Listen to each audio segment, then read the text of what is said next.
Boa tarde, internautas! Começa o Quindim em Debate. Eu sou Fábio Cossi e eu te convido para debater os assuntos que são de interesse público, não apenas da arte e cultura independente, como também de políticas culturais e gerais, ativismo e cidadania. O assunto em debate no programa de hoje é a leitura em Pelotas. O Quindim em Debate está entrando no ar. Continue com a gente! Você pode participar enviando perguntas e sugestões de pauta para o nosso Facebook, Quindim Cultural, ou por e-mail quindimculturalpel@gmail.com e pelo WhatsApp no número 999-744063. Vale lembrar que o Quindim Debate, assim como todo o trabalho de mídia independente do Quindim Cultural, tem a parceria dos seguintes apoiadores culturais. Aqui, a Livraria, a primeira locadora de livros online de Pelotas e do Estado, onde contém um acervo de mais de 200 livros, onde é possível fazer locação, troca e doação. Acesse o site livraria.com.br e saiba mais informações. Livraria, multiplicando a sua leitura, acesse também Livraria no Facebook. Também contamos com o apoio cultural da Revistaria São Francisco, que há 20 anos atua em Pelotas e na região. Lá você encontra inúmeras revistas, quadrinhos, jornais e até livros. Rua Gonçalo Chaves, 2810, Loja 1, lá dentro do Supermercado Nacional. Mais informações pelo Facebook Revistaria São Francisco Pelotas ou pelo celular 991-566981. Então, vamos começar o debate de hoje e vamos tratar sobre a leitura em Pelotas. Estamos aqui com a nossa apoiadora e parceira, a Liliane Rodrigues, que é professora e proprietária aqui da nossa apoiadora cultural Livraria, que vai debater conosco a respeito da leitura em Pelotas. Seja muito bem-vinda mais uma vez, Liliane, agora no nosso Quindim em Debate, estreando aqui no nosso programa.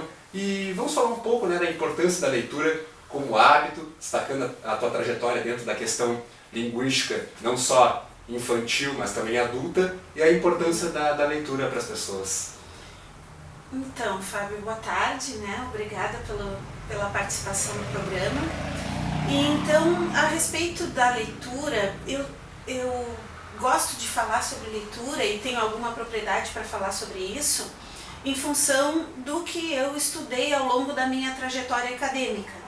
Eu tenho formação em letras e dentro da área de letras eu fiz mestrado e doutorado em linguística cognitiva, que é uma área da linguística que estuda o funcionamento cerebral ligado à linguagem, Sim, certo? Claro. Então, dentro desses estudos sobre o cérebro, há uma série de resultados já demonstrados, publicados, que mostram que a leitura tem, além do aspecto cultural, que todos nós já conhecemos, a leitura tem um impacto muito positivo na saúde do indivíduo. Por quê? Falando rapidamente, tentando ser bem objetiva.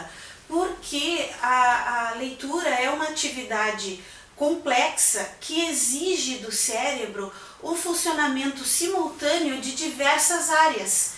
Então, é preciso decodificar as letras, transformar, à medida que estamos lendo as palavras, transformar ali as palavras em enunciados maiores, articular isso que nós estamos construindo com a imaginação, com os nossos conhecimentos prévios sobre o assunto que se está lendo, certo? Então, isso faz com que muitas áreas cerebrais sejam ativadas ao mesmo tempo. E essa ginástica, vamos dizer assim, é muito benéfica para o cérebro, tá? E aí a gente tem uma série, então, de estudos que mostram esse impacto positivo. Muito bom, Liliane, se a gente saber essa importância da questão cognitiva infantil desde o início para que a criança tenha uma alfabetização, uma leitura, digamos assim, melhor e com qualidade, que ela possa ter algo melhor assim para poder se desenvolver intelectualmente, mas não de forma forçada, mas de forma natural, deixar ela explorar as primeiras letras. Eu acredito que seja isso também. Sim, a leitura ela tem muitos aspectos positivos, Sim. Então, é a questão do conhecimento. A criança que lê ela tem mais facilidade de articular informações, certo? Então, algo que ela aprendeu em determinada disciplina na escola, com situações da vida, a aplicação do conhecimento, ela consegue articular de maneira mais eficiente, né? Tem a questão do vocabulário, do desenvolvimento das estruturas de linguagem. A criança que lê tem um vocabulário maior, né? Tem uma capacidade argumentativa maior. Então são muitos os benefícios, né? É por isso que eu defendo a leitura com unhas e dentes. Com certeza. E Liliane, como é que tu vês a cena da leitura em Pelotas? Não especialmente apenas falando da questão do ensino da leitura nas escolas públicas, privadas, ou do hábito da leitura entre as crianças e os jovens, ou também adultos. Olha, nesse caso, eu não tenho dados propriamente para falar, né? Não há ainda uma pesquisa sobre hábitos de leitura em Pelotas ou na região, enfim, né? Então eu vou te falar as impressões que eu tenho a respeito disso, né? Com certeza. Então eu vejo hoje entre os jovens um movimento muito, muito forte de leitura, né? Então se a gente observar os hábitos, por mais que por muito tempo se falasse, né, que a internet ia acabar com os livros, não sei se tu te lembra, uns anos se falava isso, né? Havia esse medo, havia digamos, esse boato que a internet ia acabar com o livro mesmo. Com o livro, ou mesmo que a leitura da internet, né, a leitura de sites, a leitura de textos curtos ia comprometer a literatura, né, e o gosto por textos literários e por textos maiores. Isso, com o passar dos anos, se mostrou completamente falso. E o que a gente vê hoje é uma quantidade muito grande de jovens que não só leem, como leem muito, né? Então a gente observa que tem crianças que leem, eu digo jovens, né, adolescentes, que leem. Eu conheci agora há pouco uma menina que leu 40 livros o ano passado. Sim. Né? É um número considerável pela idade. 14 anos, né? Leu 40 livros em um ano. Né? Claro que nem todos são assim, mas de qualquer forma existe a procura pelo livro por parte dos jovens. E isso a gente tem que relacionar muito também com o mercado editorial para o jovem, né? Então hoje há edições bastante atrativas e há títulos, né, há obras bastante atrativas para o gosto do jovem. Então a gente vê aí, por exemplo, Harry Potter, Senhor dos Anéis, algumas trilogias, né? Por exemplo, os Jogos Vorazes, o Divergentes. Eu estou citando só alguns mais populares, vamos dizer, né? Recentes e mais populares. Exatamente. Né? Mas que têm o seu valor, para além da avaliação literária, eles têm o seu valor no sentido de cativar o jovem para a leitura. Né? Eu mesma, se olhar para a minha adolescência, assim, para o que eu li na minha adolescência, em termos de qualidade literária, alguns livros de qualidade duvidosa, mas mesmo assim esses livros tiveram a sua importância porque foram eles que me puxaram para depois chegar a ler um Érico Veríssimo, para mais adiante ler um Jorge Amado, por exemplo, né? Então eu vejo de maneira bem positiva, bem promissora a questão da leitura para o jovem.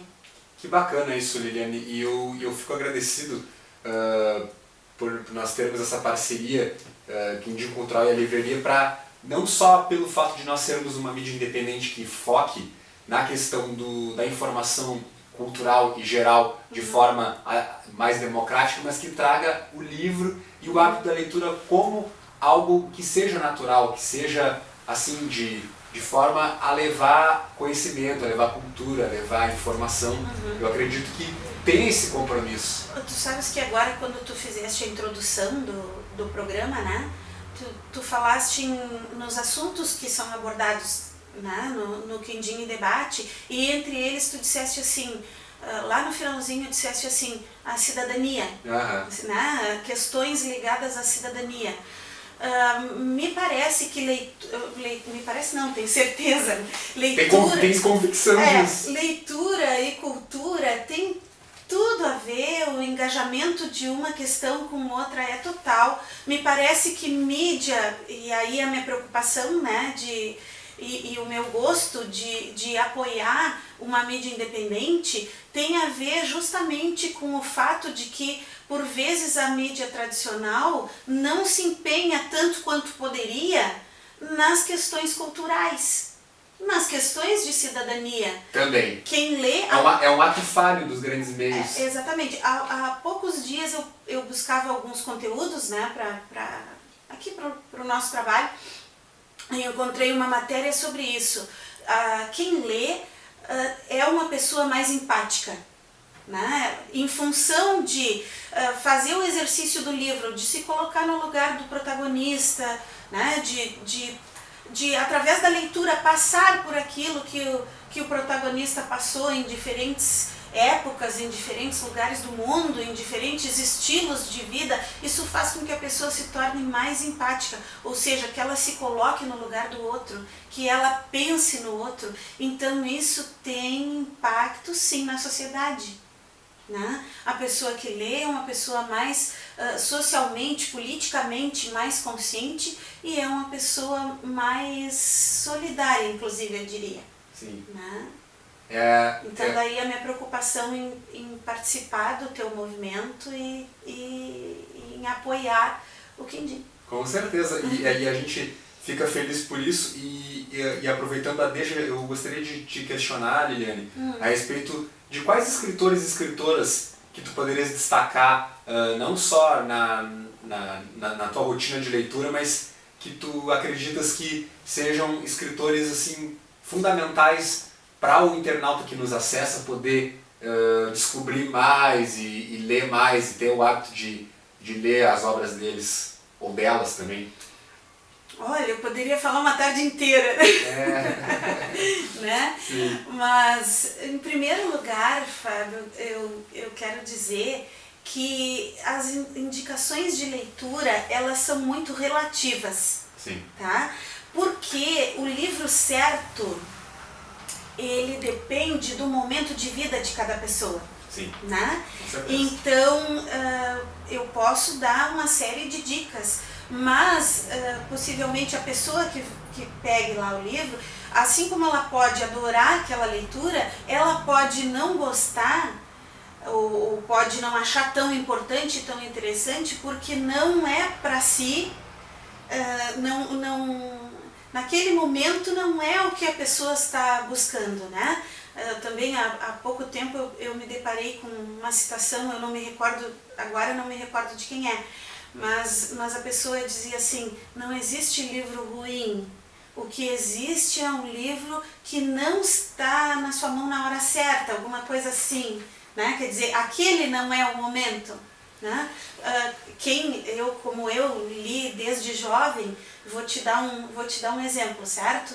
Na escola, me foi solicitado que eu lesse Dom Casmurro, do Machado de Assis. Grande clássico da literatura brasileira. Grande clássico, mas me foi solicitado como tema de férias aos 11 anos. Eu não tinha condições de dar conta, eu não tinha experiência, não tinha conhecimento, entende? Claro. Não tinha para dar conta de uma obra como aquela. Então, naquele momento, para mim, foi inclusive traumático. Anos depois... Foi uma leitura, digamos, precoce. Exato.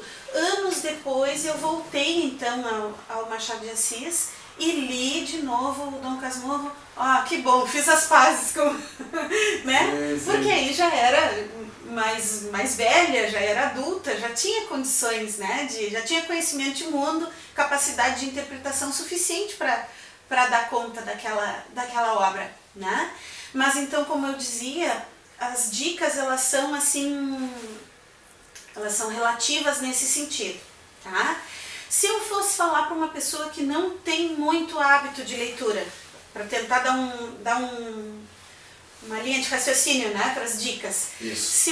Se eu tivesse que dar uma dica para uma pessoa que lê pouco ou que não lê, a pessoa que lê pouco ou que não lê e que gostaria de desenvolver o hábito, ela deve pensar no primeiro momento em que tipo de história ela gosta. Para além de autores, entende? Com certeza. Que tipo de história ela gosta? Ah, eu gosto de suspense, por exemplo. Ah, eu gosto de histórias de investigação, né? Policiais. Eu gosto de histórias de terror. Ah, eu gosto de histórias sobre relacionamentos. Ah, eu gosto de biografias. Enfim, definir que tipo de história lhe chama atenção. Percebido isso, qual é o tipo de história preferido, vamos partir então para a busca de textos curtos que tratem desse seu gosto pela história. E aí a pessoa começa lendo textos curtos. Eu vou inventar um exemplo para ti. Sim. Tá? Por exemplo, digamos que alguém goste de histórias que de alguma maneira tratem de violência. Certo. Né? Ou de uma violência mais com viés social, assim, ou psicológico, tá? Mas histórias violentas, vamos dizer. Certo? Aí a pessoa identificou que gosta disso. Bom, vamos começar por textos curtos. O que eu faço? Indico um contista, Rubem Fonseca. Maravilha. Vai começar lendo Rubem Fonseca. São textos pequenos, a pessoa lê ali 10 páginas, 15 páginas, 20 páginas, concluiu a história. Ela se sente realizada de ter conseguido concluir uma leitura. Percebes? Claro. Né? E aí depois, à medida que a pessoa for ganhando fôlego, lendo alguns contos, que são textos menores, passa então para um romance policial, passa para uma história maior. Tá né? certo. É isso então, nesse sentido, eu poderia te dar outros, né? Te dar outros exemplos, né? Mas a trajetória para encaminhar uma pessoa a desenvolver o hábito vai mais ou menos por aí. Sim, varia de cada pessoa e de cada interesse pelo assunto e pelo que a pessoa tem mais afinidade com aquele assunto, com aquele tema, com aquela história, que aí comece a embarcar naquela leitura e tomar aos poucos pelo gosto mesmo pela leitura. Exatamente. Aí se tu me perguntasse assim, Liliane, o que tu indicarias, né? O que tu gosta, assim? Há pouco tempo, até depois vou fazer um vídeo sobre isso, há pouco tempo eu me dei conta que eu já li muita distopia. O que é distopia? A distopia seria o contraponto da utopia. A utopia é uma sociedade idealizada onde tudo é bom, né? Onde tudo é perfeito. A distopia também é uma sociedade idealizada, porém com problemas, né? Com questões de autoritarismo, antidemocrática, de controle das vontades do indivíduo, né? E aí eu já li percebi que já li muita coisa, por exemplo, 1984, tá? Alguns contos, já li não sei se tu te lembras daquele filme Eu, Robô. Certo, né? Lembro bem. Do Isaac Asimov, né? Então já li algumas coisas e percebi que eu tenho uma predileção e que às vezes mesmo sem perceber, sem ser uma escolha consciente, eu acabo lendo livros de distopia. Sim. Né? Então vai muito do gosto de cada um, né? Certo. E só mais uma coisa que é uma dica bem importante, me parece.